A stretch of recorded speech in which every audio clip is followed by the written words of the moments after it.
اللهم صل على سيدنا ومولانا محمد وعلى آل سيدنا ومولانا محمد أفضل صلواتك بعدد معلوماتك وبارك وصل وسلم عليه. أعوذ بالله من الشيطان الرجيم. بسم الله الرحمن الرحيم. سبحانك لا علم لنا إلا ما علمتنا إنك أنت العليم الحكيم. رب اشرح لي صدري ويسر لي أمري واحلل عقدة من لساني يفقه قولي. ربي زدني علما ربي زدني علما ربي زدني علما. بسم الله الرحمن الرحيم. يا أيها الذين آمنوا أوفوا بالعقود وحلت لكم بهيمة الأنعام إلا ما يتلى عليكم غير محل الصيد وأنتم حرم إن الله يحكم ما يريد. يا أيها الذين آمنوا لا تحلوا شعائر الله ولا الشهر الحرام ولا الهدي ولا القلائد ولا آمين البيت الحرام يبتغون فضلا من ربهم ورضوانا. وإذا حللتم فاصطادوا ولا يجرمنكم شنآن قوم أن صدوكم عن المسجد الحرام أن تعتدوا وتعاونوا على البر والتقوى ولا تعاونوا على الإثم والعدوان واتقوا الله إن الله شديد العقاب.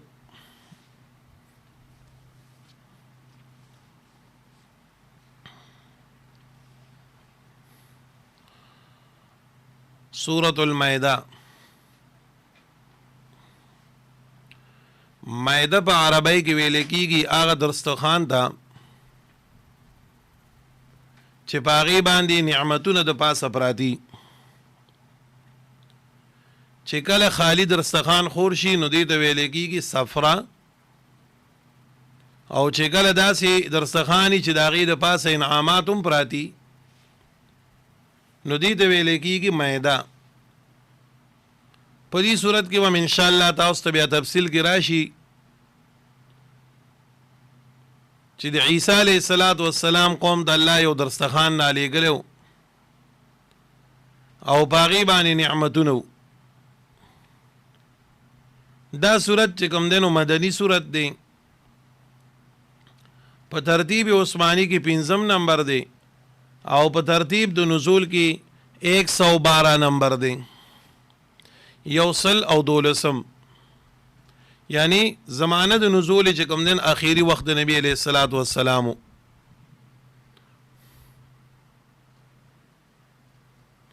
نازل شوی د فصل د سورة الفتح نه او وړاندې د سورة توبې نه.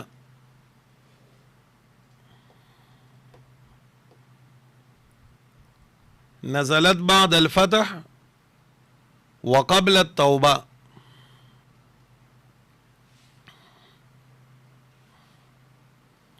ربط سری په دې صورت کې الله تعالی د سورې بقره دا اهم مضمون اعاده کوي او تفصیل بیانوي چې هغه نفي د شرک فعلی ده او نفي د شرک په تصرف ده.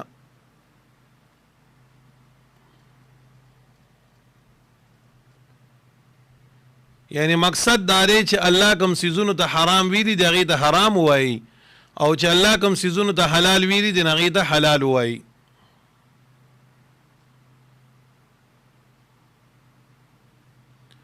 دویم ربط او خلاصه ربط داري چې د وړاندې صورت په آخر کې ذکر شو یبین الله لکم ان تضلوا. الله تعالی تاسو ته احکام بیانوي د بار د دې چې تاسو بیلار نشئ، گمراه نشئ. احکام د بیانوي چې تاسو بیلار نشئ او گمراه نشئ. نو د دې د وجنا په سوره مائده کې الله تعالی ډیر احکام بیانوي.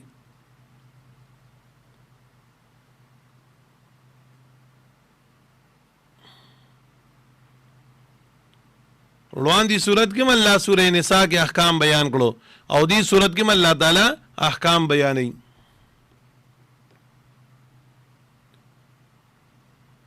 خلاصه صورت سلور مسائل به صورت بیانوي تفصیلا. نمبر 1 تحریم د الله صحیح دی، یعنی چې الله کوم څیز ته حرام ویلي دي دا صحیح دي. نمبر 2 تحریم د عبد غلط دی، چې بندگانو کوم څیز ته حرام ویلي دي دا حرام نشي ویلی.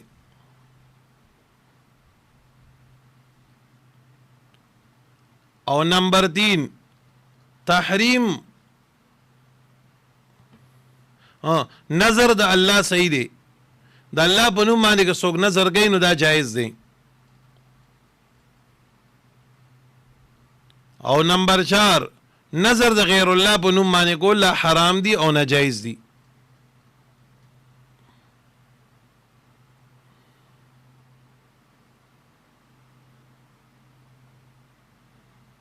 خبره باندې ورسېدی. بل بعضې دیگر داسې هم خلاصه ویلی شي چې صورت دوه حصې دي. لومبنی حصه چې کوم نن د آیت نمبر 1 نه واله تر 66 پورې ده، او دویمه حصه چې کوم ده نو د آیت نمبر 67 نه واله تر اخره پورې ده. نو په دې لومبنی حصه کې نه د شرک فعلی او د اعتقادي بیانېږي، او دویمه حصه کې هم دغه مضمون دی خو بالعکس دی.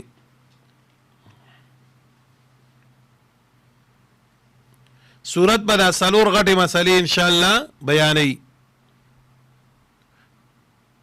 تحریمات د الله صحیح دي او تحریمات د غیر الله حرام دي.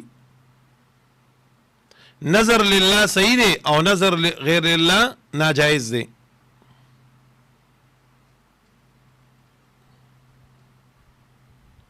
او د دین علاوه تخویفات، بشارات، شکایات، زواجر وغیر ذلك دا به صورت انشاءالله بیانوي.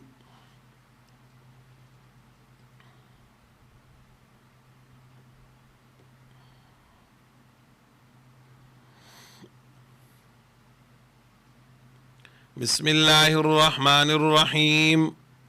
یا ایها الذین آمنوا یا کسانو چې ایمان راوړی دی، اوفو پوروالی وکئ بالعقود په وعدو باندې.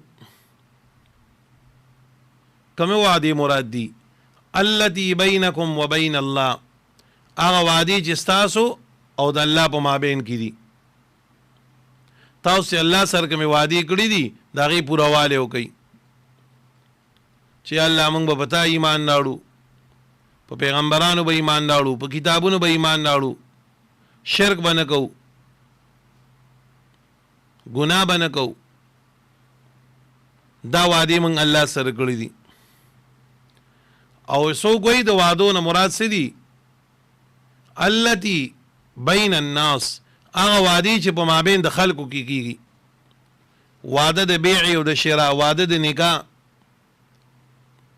داسې قسمه قسم وعدې چې کوم دي چې د خلکو په مابین کې کېږي. هلکه دا شی مې در باندې خرڅ کړو، دا مې درنه واغستېدو، ما دا خپله لور تا ته په نکاح کړه، ته وایې ما قبول کړه. دا هغه وعدې دي. الله وایي د دې ګوره خیال وساتئ. دا نه چې بازاري کار کوئ چې وایي یو شی مې خرڅ کړو بیا وروستو بل ځای ګټئ او بیا وایي نه واپس دی. نکاح دې ورکړو بیا چې کوم دی نو بل ځای ته ګټه ښکاري بیا وایي واپس دی. نه، بازاري لین به نه کې، د وعدو به خیال ساتي.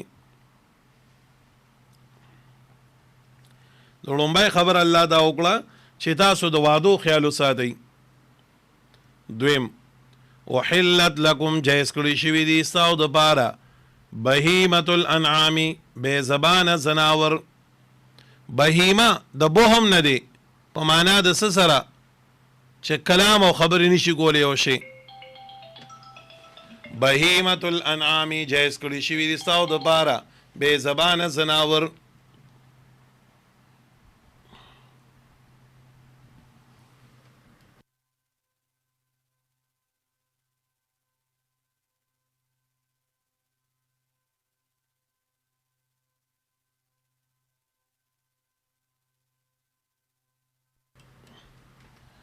احلت لکم جایز کړی شوي دي ستاسو دپاره بهیمة الانعام بې زبانه زناور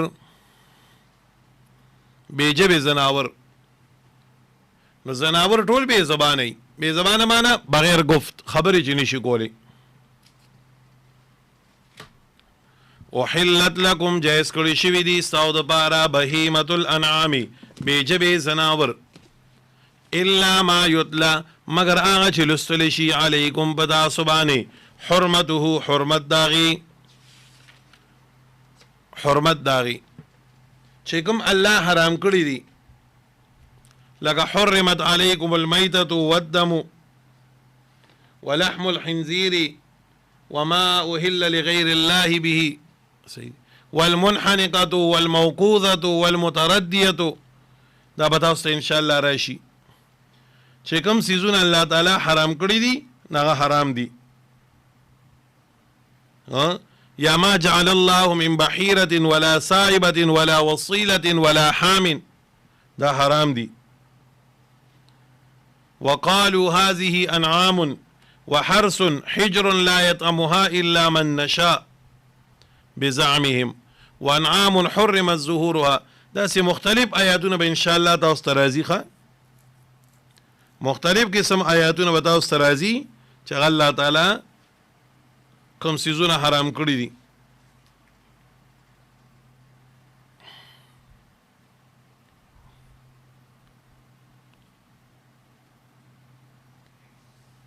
او بهیمه ما تاسو ته معنا وکړه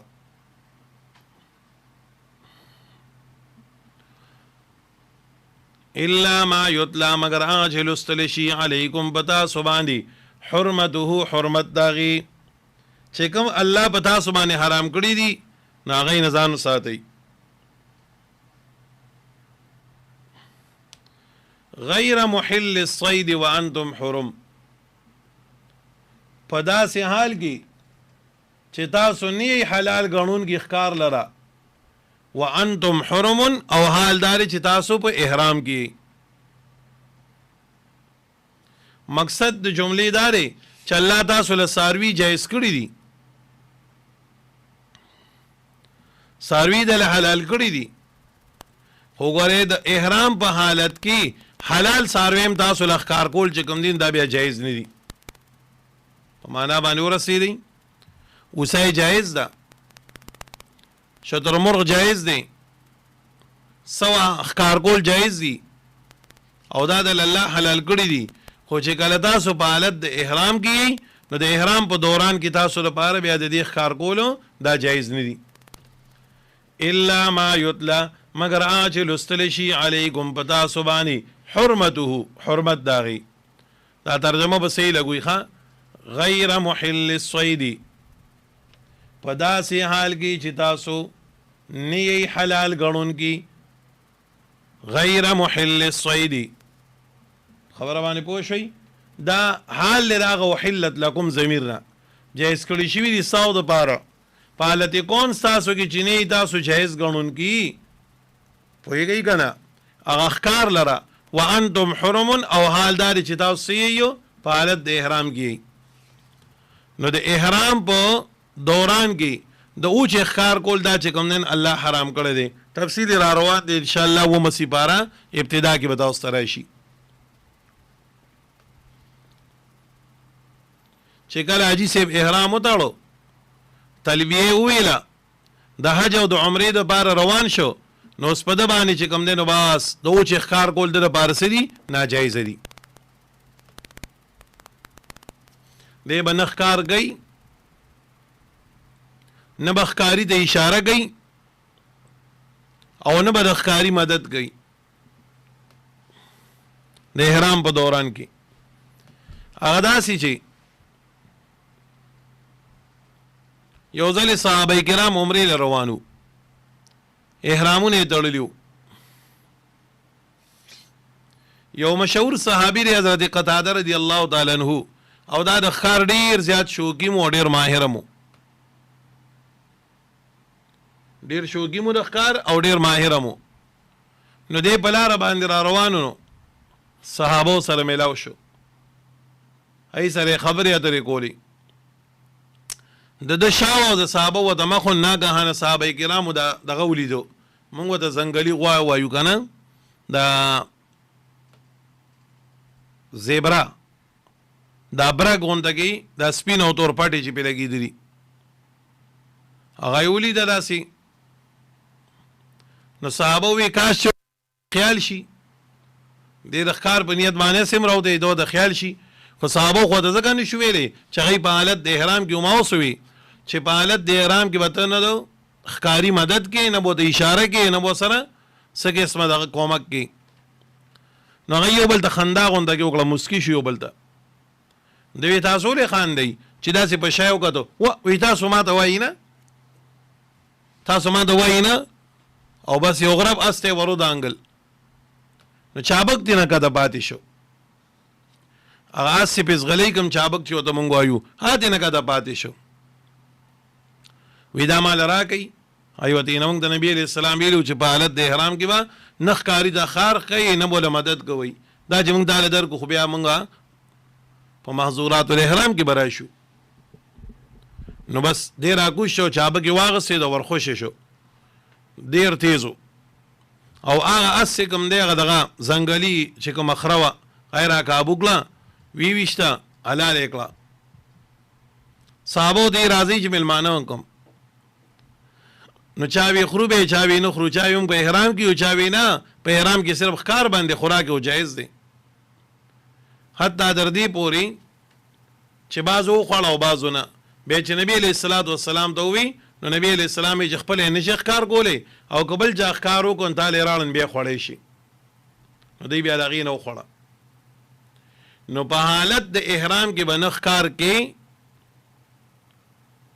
په حالت د احرام کې نه به ښکار کې، نه به د ښکاري مدد کې، هېڅ قسمه د دې خبرو هر څه نه به ځان ساتي. ان الله بیشک الله تعالی چې دی یحکمو فیصله کوي هغه څه ما یریدو چې اراده وشي.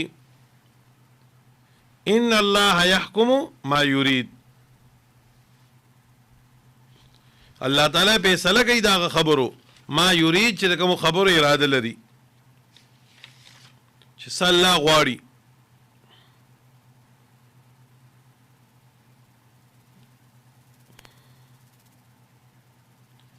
ورپسې مخکې یا ایها الذین آمنوا ای کسانو چې ایمان راوړی دی لا تحلوا تاسو مه حلالوئ.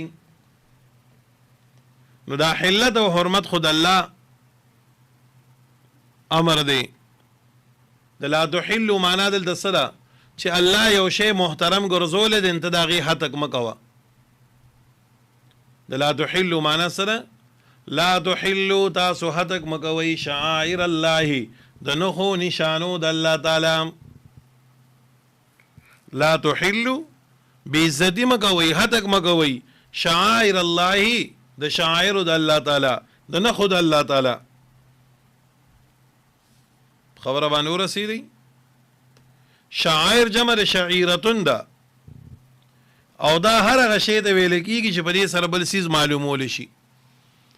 شعیره څه ته وایي؟ هر هغه څیز چې په دې سره بل څیز معلومولی شي. لکه د یو څیز دپاره خاص نښه جي نو دا د هغې دپاره شعیره وي. لکه د دین دپاره شعایر دي که نه، جومات دی، مدرسه ده، مقبره ده، پټکې دی، ګیره ده، مسواک دی، تسبیح دی، دا د دین هغه نښې دي. تاسو ما اسانه معنا وکړه چې په معنا باندې پوه شئ. د شعائر الله نه مراد څه دی؟ شعائر جمع د شعیري ده، او شعیره هر هغه شی ته وایي چې په دې دا یو داسې علامه وي چې په دې باندې بل شی معلومولی شي. نو لا تحلوا تاسو حتک مه کوئ، بېعزتي مه کوئ شعائر الله د نښو د الله تعالی. ولا الشهر الحرام او تاسو بېعزتي مه کوئ د میاشتو محترمو، د میاشتو محترمو. هغه میاشتې محترمې کمې دي؟ یو رجبو چې ښځې ورته زبرګه میاشت وایي، شوکدر او زبرګه، دغه زبرګه چې ورته وایي دې ته یو رجب وایي. او دا درې یو بل پسې متصل دي، د خالي میاشت، د لوی اختر میاشت او محرم. عام طور زنانه داسې وي خالی میاشت ده، لوی اختر میاشت او آسان حسین. آسان حسین ورته دی وي، پوهېږئ که نه. حالانکې دې ته په عربی کې وایي ذی قعده، ذی الحجه او محرم. دا درې میاشتې دي. درې دا دي، یو چې کوم دی نو زبرګه یعنې رجب، دا څلور میاشتې قابل احترام وي. وروستو بیا د دې دغه منسوخ شوی دی.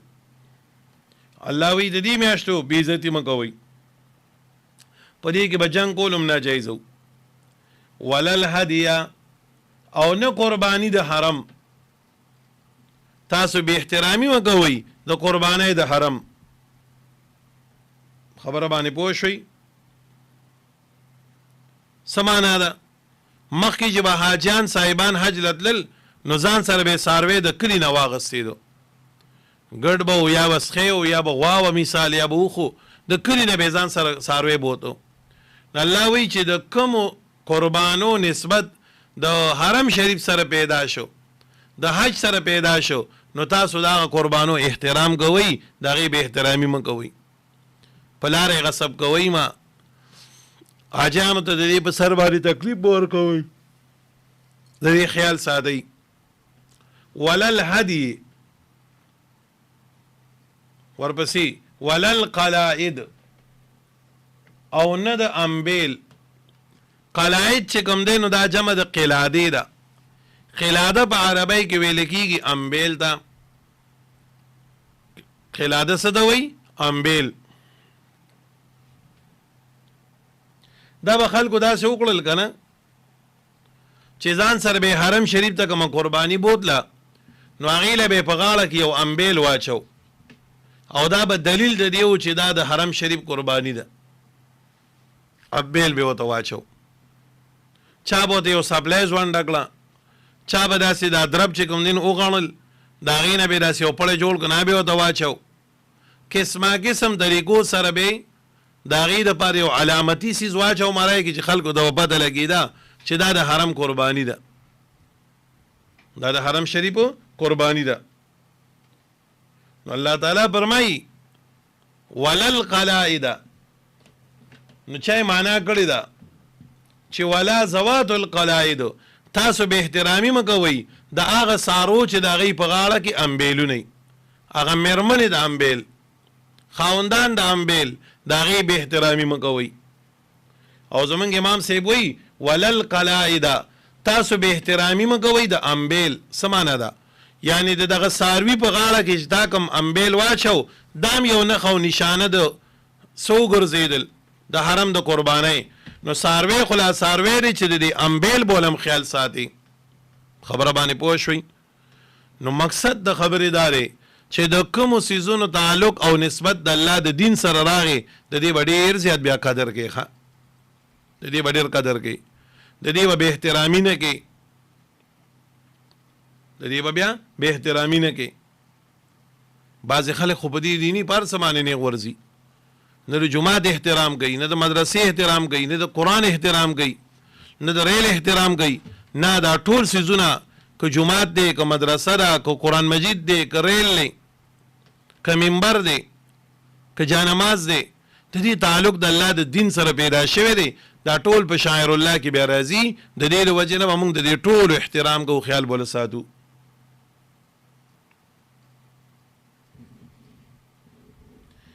مخکې ځئ ولا آمین البیت الحرام،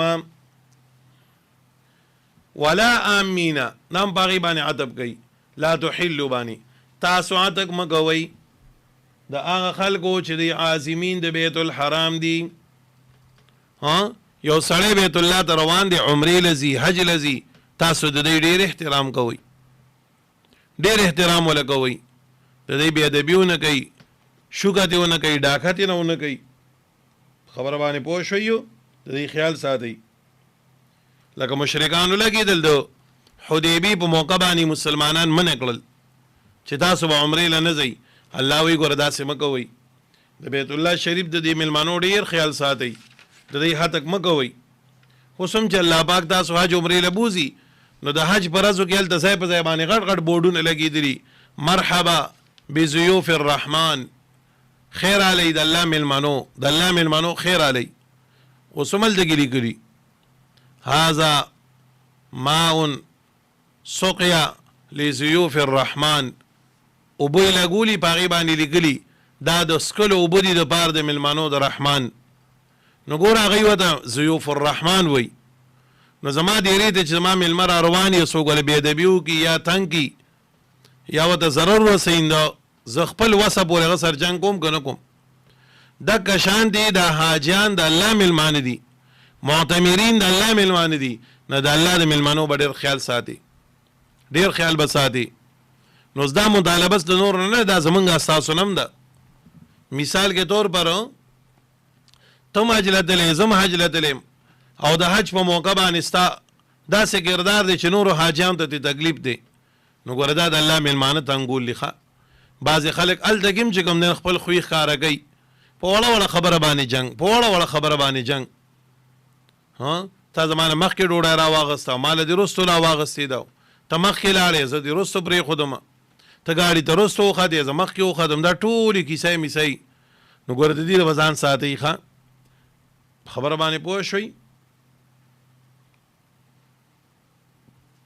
یبتغون چې دی طلب کوي فضلا من ربهم هغه فضل د جانب د رب د دینه ورضوانا او رضا من دي د الله تعالی الله وی دغه حاجیان نوان دي د الله فضل طلب کوي د الله رضا طلب کوي تو د څه نقصان ونه رسې ګورې څه نقصان ورته ونه رسې ګین الله تعالی و بیا ستانه تپوس کوي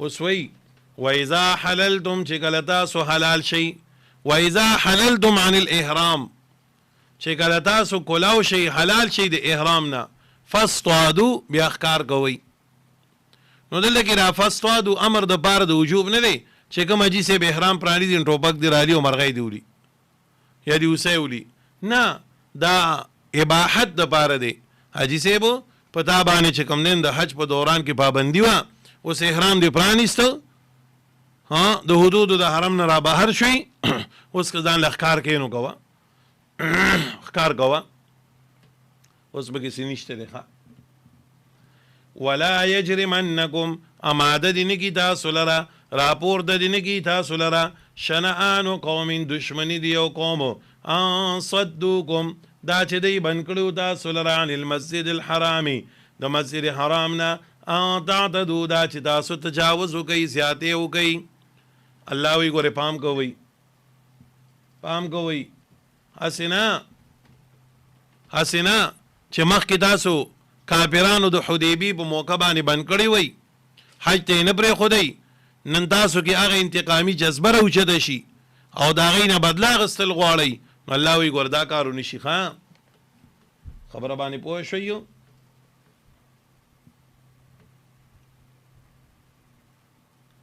نو د دې نه څوک مراد دي د قوم نه څوک مراد دي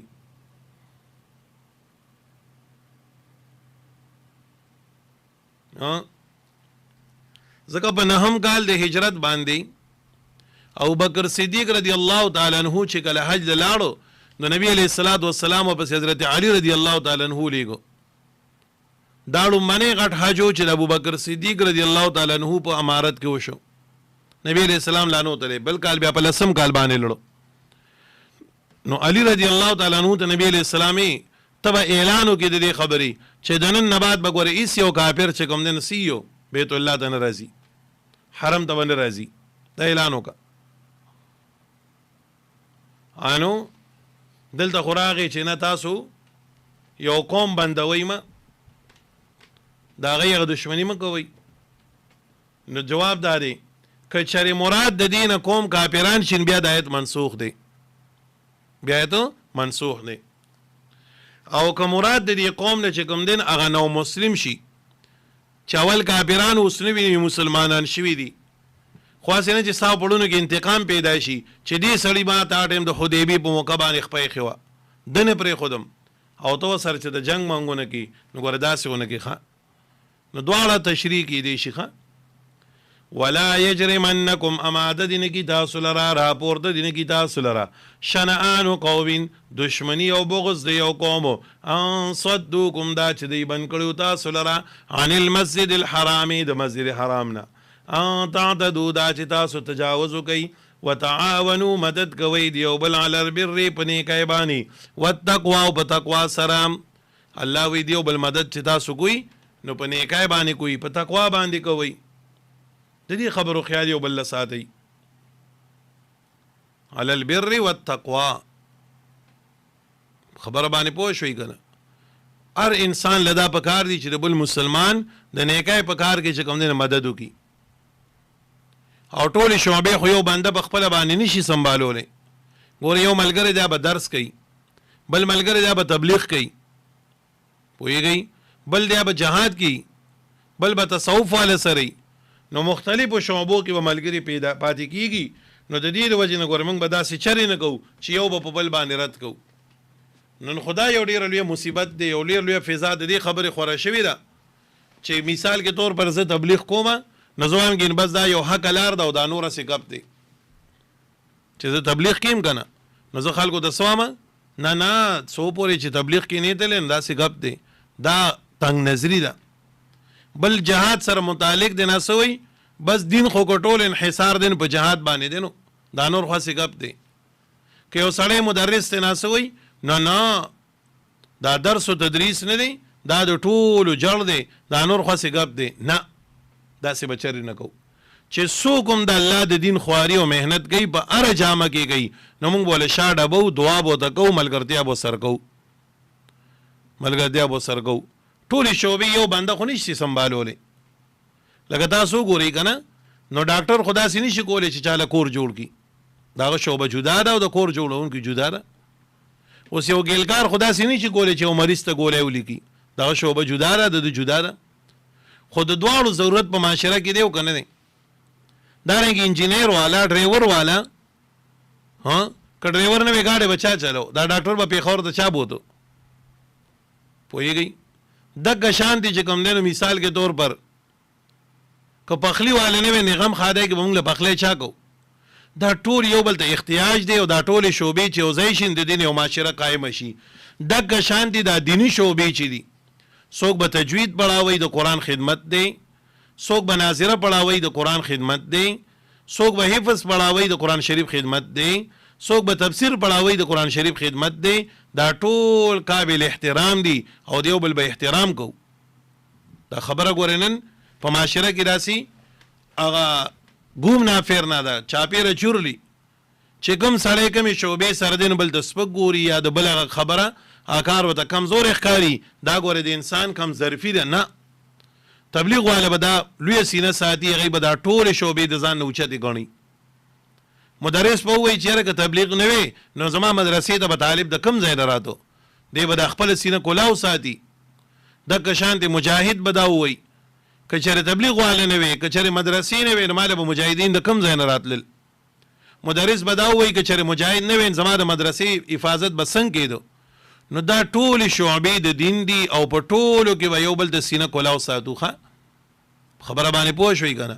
چې څوک هم د الله د دین خواري او محنت کوي زمونږ دپاره به قابل احترام وي دعا به ورته کوو او یاد لرئ مثال زه درس کوم او تاسو ما ته دعا کوئ ستاسو په دې کې پوره یې سره یو ملګری تبلیغ له روان دی موږ ته دعا وکړو چې الله دې کامیاب کړي د ده نه کار والي چې کوم ګشتونه محنتونه کوي زمونږ به پکې پوره یې صحیح نو سینه کې به کلاوالې راولو فراخي به راولو تنګ ظرفي کم ظرفي دا ډېر غلط څیز دی نو الله فرمایي وتعاونو د یو بل مدد کوئ بالبر والتقوا په نیکۍ سره په تقوا سره یو بل ته فراخي ورکوئ یو بل ته لار ورکوئ تاسو ګورئ زمونږ د اکابر دا لوی لوی علما چې کوم تېر شوي دي دوی به د یو بل څومره لوی احترام کوو په یو مسله کې به اختلاف و خو اختلاف به د دایرې په دن نه و دا نه کین چې یو بل به تذلیل کوو یا به یو بل پسې خبرې کولې نه هغه اختلاف به هم چې کوم دی عبادت و تاسو ګورئ امام ابو حنیفه رحمت الله علیه استاد دی